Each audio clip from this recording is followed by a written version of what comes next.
Hi guys, so I'm making a continuation to the previously uploaded video of the expensive war of East Africa. So I seek to explain the relationship, the romance between three East African countries, that is Uganda, Kenya and Tanzania. But before I can explain the romance, you need to understand the history, where these countries came from.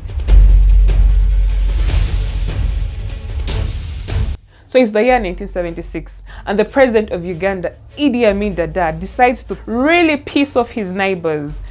And he says, quote, "A huge part of Kenya on the western side belongs to Uganda. A huge chunk of Ugandan territory is literally in Kenya. The western part of Kenya, most of it belongs to Uganda. And I want it. And I want it," is what he said. And boy, oh boy. The public outcry in Kenya the following days, they literally staged a demonstration at the Nairobi Uhuru Park. They demanded answers from their president, Jomo Kenyatta, who then said, "I will deal with our neighbors who have publicly stated that they want to claim Kenyan territory as their own. I will deal with them."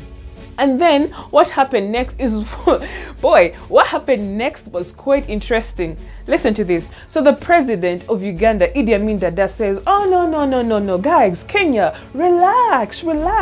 I do not want to stage a war, not at all. I don't want to go to war with Kenya. I don't want bloodshed.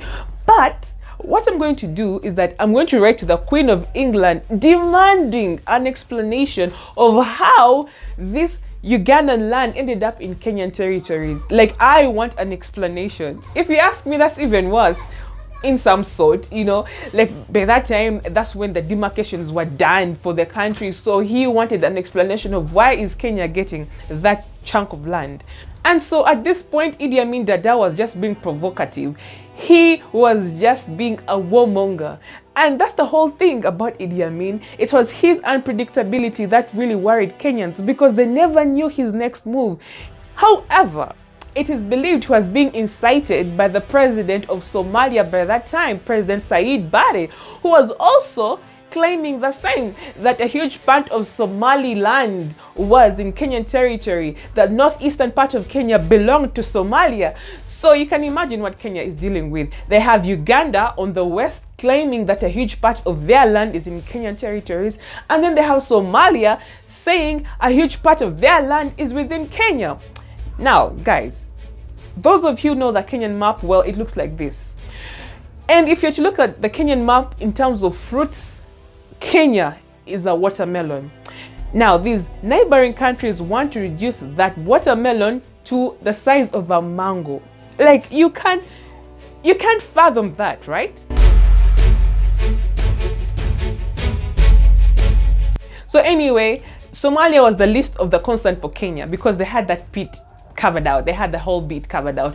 The real headache was Uganda, because Uganda was, well, when it came to military, it was quite equipped. It had Soviet-made fighter jets. It had 17 military tanks. I mean, Uganda was well equipped when it came to the military. And the Kenyan officials felt like, we don't know how we'll match against Uganda. So what did Kenya do? Kenya decided to ask the United States for help and said, "Look, guys, we really need your help." So the vice president of Kenya, Daniel Arap Moi, summoned the US ambassador to the UK. He was called Anthony Marshall. He summoned him and told him, "Look, let me tell you what's happening. So we have a deal with Britain that in case of any attack from Somalia, they'll chip in and they will fight off the Somalis, and you would win and all that stuff. But we're not quite sure what will happen if Uganda attacks, because we can't guarantee that Britain will come to our defense once Uganda attacks. So we really need the United States to come and help us out with this one. We need to strengthen our military because, boy, Uganda is equipped and we don't know if we will win that war if Uganda decides to attack." That is what Jomo Kenyatta and Daniel Arap Moi told the US ambassador, Anthony Marshall. He had to relay the same information to the United States Congress.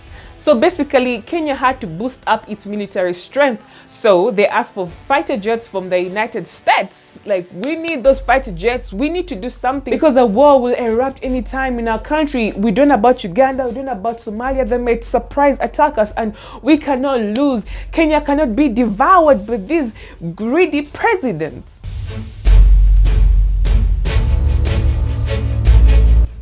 So the US responded by giving aid to Kenya worth $65 million to help them buy fighter jets. However, the US ambassador Anthony Marshall urged Jomo Kenyatta to train pilots before the fighter jets could come, because it was very crucial. You cannot have fighter jets and you don't have people who know how to operate them. But Jomo Kenyatta said, look, brother, I know you mean well, but you do not know what you're dealing with. At this point, Kenya is going to be reduced from the size of a watermelon to that of a mango. So we cannot afford to wait for the training of the pilots. God knows how long they will take to get this whole situation under control. And then we bring in the fighter jets. Do one thing. Bring the fighter jets and we shall figure out the whole training of the pilots. However, the fighter jets were not available at that time.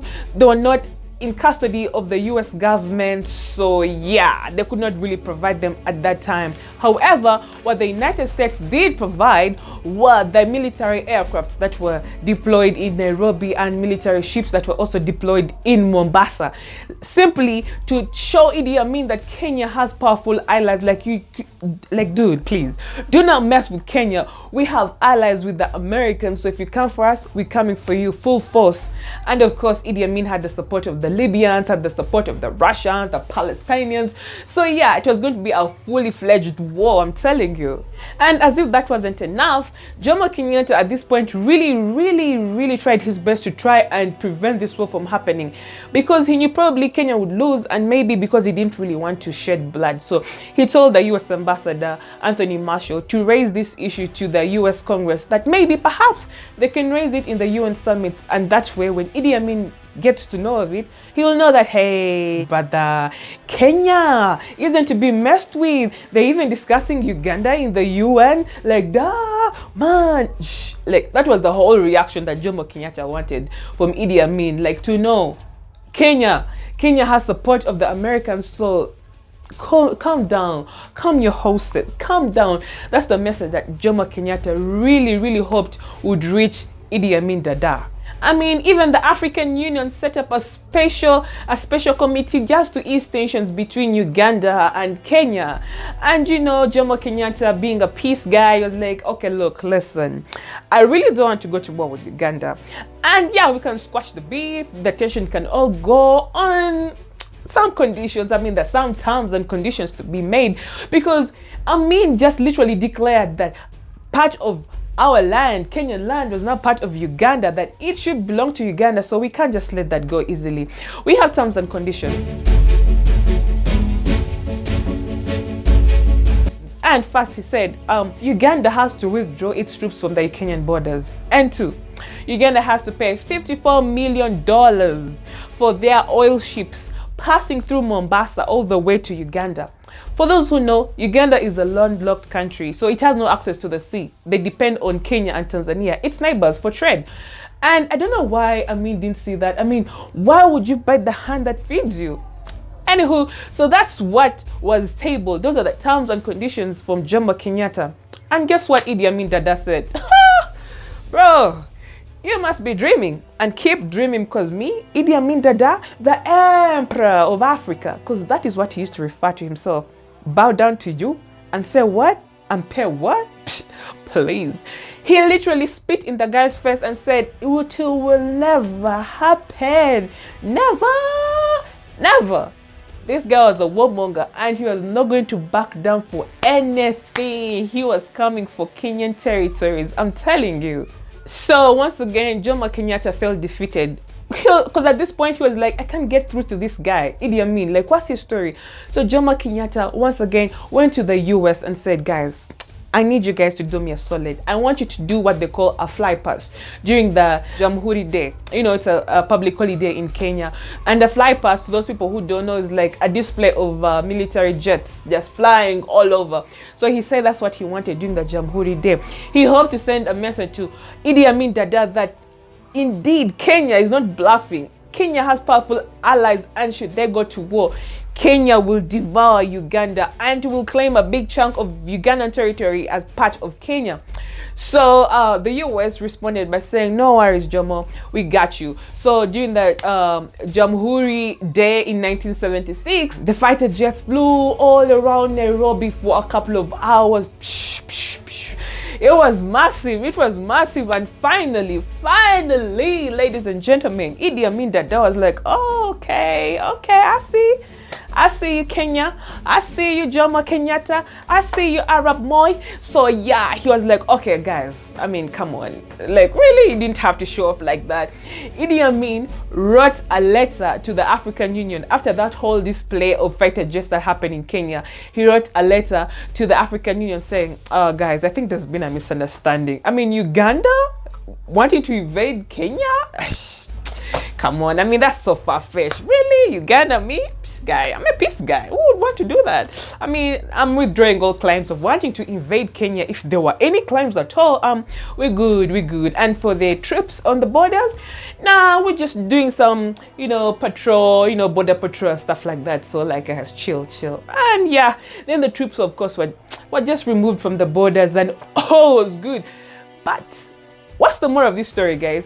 Hadn't Jomo Kenyatta gone through all efforts to try and defuse this whole situation, Idi Amin Dada was definitely going to invade Kenya. And the Somalian president, Said Barre, was also going to invade Kenya. So Kenya was going to be reduced from the size of a watermelon to the size of a mango. All because of what? All because of some greedy presidents. And guys, this is what usually happens. When you have a greedy person taking over power, trust me, they'll use that as their playground. They will literally cause war everywhere they go just because they want to feel powerful. They want to invade their neighbors and take their land so that they can be known by history, like I'm talking about it right now, Idi Amin Dada. They want to go down in history as that guy, the bad man, but at the cost of humanity. So guys, like I said, I want to explain the romance between Uganda, Kenya, and Tanzania.